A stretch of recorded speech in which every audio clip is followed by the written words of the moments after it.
Residential Report Writing and Case Studies. Chapter 4, the Uniform Residential Appraisal Report. Page 40. URAR, page 6. Appraiser's Certification. Uniform Residential Appraisal Report. Number 22. I am aware that any disclosure or distribution of this appraisal report by me or the lender/client may be subject to certain laws and regulations. Further, I am also subject to the provisions of the Uniform Standards of Professional Appraisal Practice that pertain to disclosure or distribution by me. Number 23, the borrower, another lender, at the request of the borrower, the mortgagee, or its successors, and assigns mortgage insurers, government-sponsored enterprises, and other secondary market participants may rely on this appraisal report as part of any mortgage finance transaction that involves any one or more of these parties. Number 24.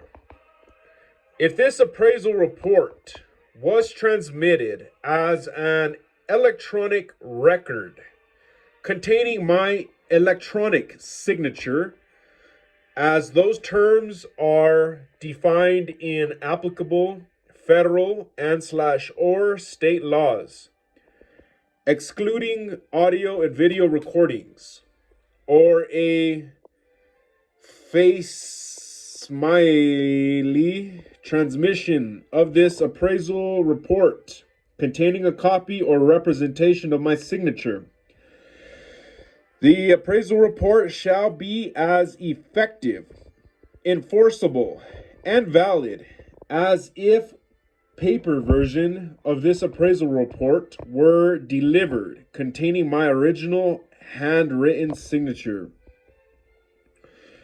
And lastly, number 25.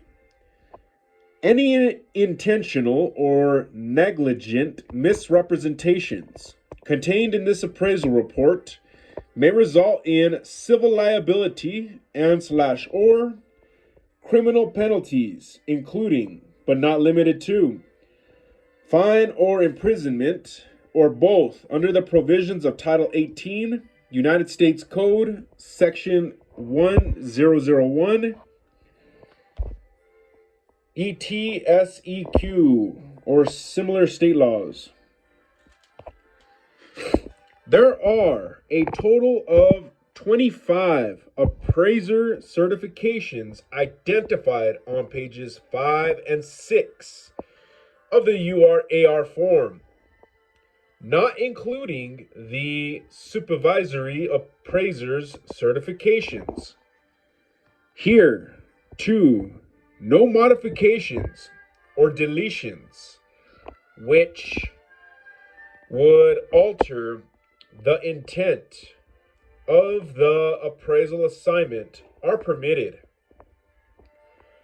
Additional certifications, that's highlighted, such as the new USPAP certification regarding prior services, or those required by a professional appraisal association for their designated members, are permitted. That's highlighted.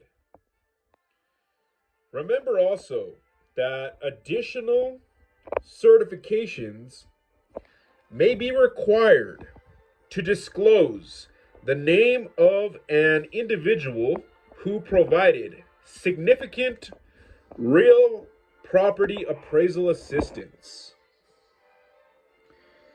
These pre-printed certifications mirror Fannie Mae's additional requirements and guidelines They also reflect most of the requirements stated in USPAP. Standards Rule 2-2 and 2-3. Appraisers will need to supplement the URAR form with the additional certification that USPAP now requires, stating whether or not the appraiser has provided prior services regarding the subject property. Supervising appraisers certification and signature block. There is a supervisory appraisers certification section and signature block if required. Note: by completing the signature section, the appraiser acknowledges the certifications and further indicates his or her competency to perform the appraisal for the subject property. End of page. Page 41. URAR page 6, appraiser's signature. It shows the part, this page where on the left side it says appraiser, on the right side it says supervisory appraiser, only if required. It talks about the signature, the name, company address, telephone number, email address, date of signature and report, effective date of appraisal, state certification number or state license number or other describe, state number, state expiration date of certification or license, address of property appraised, appraised value of subject property, lender/client, the name, the company address, and the email address. This section of the form requires the appraiser and supervisory appraiser, if applicable, to affix his or her signature. Note that the URAR form requires the appraiser to state the effective date of appraisal and date of signature and report. USPAP uses the term date of the report and does not address the date of signature. For Fannie Mae purposes, the date of the report is the date the report is signed. A brief quiz is next. End of page. Page 42, quiz. This quiz has a total of 3 questions. There will be 1 question per page. You must achieve 66% to pass this quiz. Start quiz. Number 1. USPAP sets forth guidelines establishing how recent and proximate comparable sales must be. True or false? I don't remember really reading that, so I'm going to go false. Number 2. At the top of page 2 of the URAR form, which listings and sales should be considered and reported? A.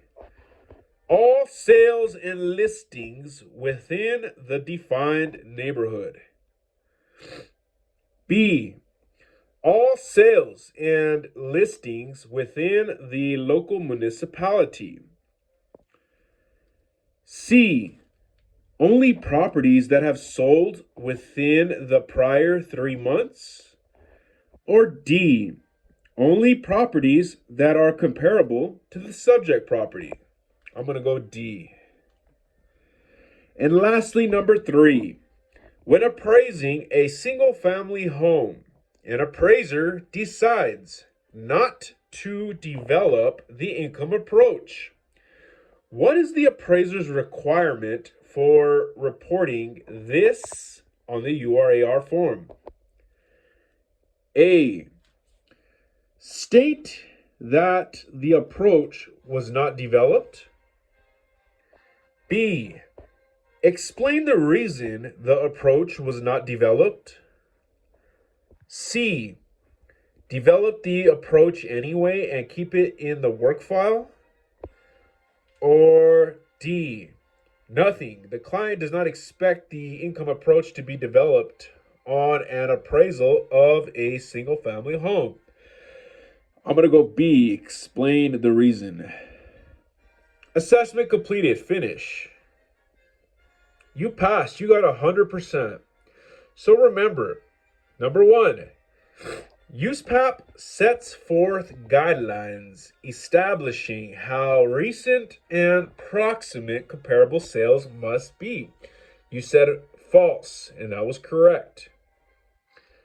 Number 2, at the top of page 2 on the URAR form, which listings and sales should be considered and reported?